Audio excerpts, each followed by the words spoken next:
Assalamualaikum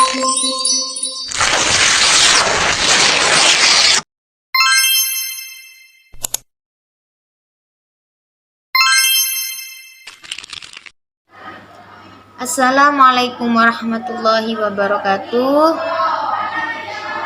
Rabbi shrah li sadri wa yassir li amri wahlul 'uqdatam min lisani yafqahu qawli. Amma ba'du. Baiklah teman-teman, perkenalkan nama saya Alvina Damayanti dari kelas 5B Prodi Pendidikan Agama Islam dengan nomor NIM 2020960111787. Di sini saya akan sedikit menjelaskan serta membacakan makalah tentang manajemen pendidikan. Langsung saja, pengertian manajemen dan pengertian manajemen pendidikan. Pengertian manajemen merupakan suatu proses yang kontinu yang bermuatan kemampuan dan keterampilan khusus yang dimiliki oleh seseorang untuk melakukan suatu kegiatan baik secara perorangan atau bersama orang lain atau melalui orang lain dalam mengkoordinasi dan menggunakan segala sumber untuk mencapai tujuan organisasi secara produktif, efektif, dan efisien. Jadi setiap ahli dalam pengertian manajemen ini ada ahli memberikan pandangan yang berbeda tentang batasan manajemen. Karena itu tidak mudah memberi arti universal yang dapat diterima semua orang. Namun demikian, dari pikiran-pikiran ahli tentang definisi manajemen, kebanyakan menyatakan bahwa manajemen merupakan suatu proses mendayagunakan orang dan sumber lainnya untuk mencapai tujuan organisasi secara efektif dan efisien. Dalam praktiknya, melakukan manajerial dapat menggunakan kemampuan atau keahlian dengan mengikuti suatu alur atau prosedur keilmuan secara ilmiah, dan ada juga karena berdasarkan pengalaman dengan lebih menonjolkan kekhasan atau gaya manajer dalam mendayagunakan kemampuan orang lain.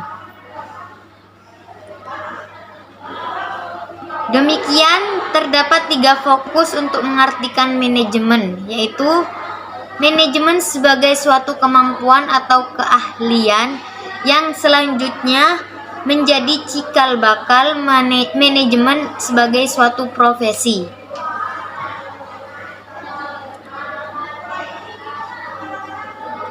Manajemen sebagai suatu ilmu menekankan perhatian pada keterampilan dan kemampuan manajerial yang diklarifikasikan menjadi kemampuan atau keterampilan teknikal, manusiawi, dan konseptual. Manajemen juga sebagai proses dengan menentukan langkah yang sistematis dan terpadu sebagai aktivitas manajemen. Manajemen juga sebagai seni, tercermin dari perbedaan gaya seseorang dalam menggunakan atau memberdayakan orang lain untuk mencapai tujuan. Jadi istilah manajemen lebih banyak digunakan pada literatur keluaran pemikiran Inggris. Sedangkan dari literatur pemikiran bangsa Amerika lebih dikenal dengan istilah administrasi. Jadi banyak pemikiran orang manusia yang berbeda-beda. Pengertian manajemen pendidikan. Secara sederhana, manajemen pendidikan adalah suatu lapangan dari studi dan praktek yang terkait dengan organisasi pendidikan. Manajemen pendidikan merupakan proses manajemen dalam pelaksanaan tugas pendidikan dengan mendayagunakan segala sumber secara efisien untuk mencapai tujuan yang efektif. Namun demikian, untuk mendapatkan pengertian yang lebih komprehensif diperlukan pemahaman tentang pengertian, proses, dan substansi pendidikan.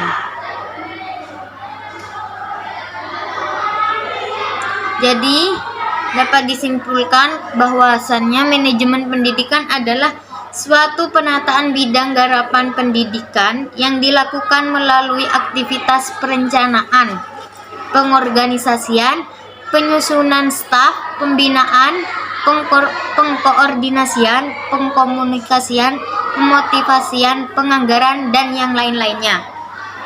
Tujuan manajemen pendidikan. Tujuan dilakukan manajemen agar pelaksanaan suatu usaha terencana secara sistematis dan dapat dievaluasi secara benar, akurat, dan lengkap sehingga mencapai tujuan yang produktif dan berkualitas.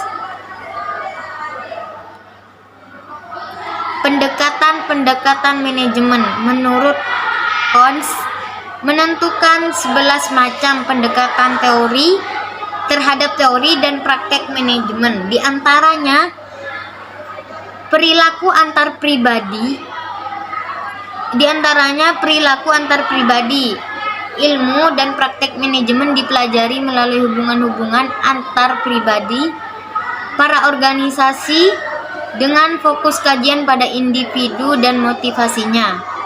Empirikal atau kasus. Ilmu dan praktek manajemen dikembangkan melalui pengkajian kasus yang telah dialami di masa lalu. Jadi diantaranya itu pengertiannya. Prinsip manajemen menurut Douglas merumuskan prinsip-prinsip manajemen pendidikan sebagai berikut. Diantaranya memprioritaskan tujuan di atas kepentingan pribadi dan kepentingan mekanisme kerja. Mengkoordinasikan wewenang dan tanggung jawab. Memberikan tanggung jawab pada personil sekolah hendaknya sesuai dengan sifat-sifat dan kemampuannya.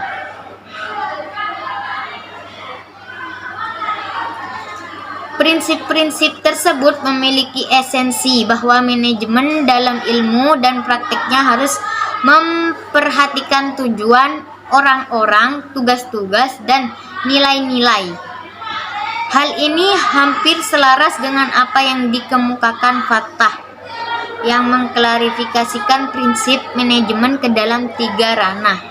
Di antaranya, prinsip manajemen berdasarkan sasaran, bahwa tujuan adalah sangat esensial bagi organisasi. Hendaknya organisasi merumuskan tujuan dengan tepat sesuai dengan arah organisasi, tuntutan zaman, dan nilai-nilai yang berlaku. Tujuan suatu organisasi dapat dijabarkan dalam bentuk visi, misi, dan sasaran-sasaran.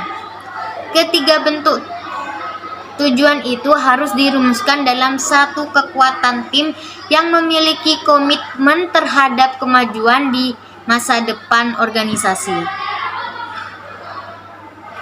Prinsip manajemen berdasarkan sasaran sudah dikembangkan menjadi suatu teknik manajemen, yaitu MBO, manajemen by objective, yang pertama digagas oleh Drucker sebagai suatu pendekatan dalam perencanaan. Jadi seperti itu.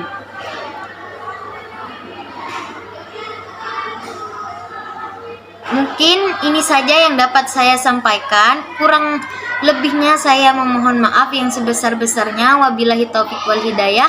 Wassalamualaikum warahmatullahi wabarakatuh.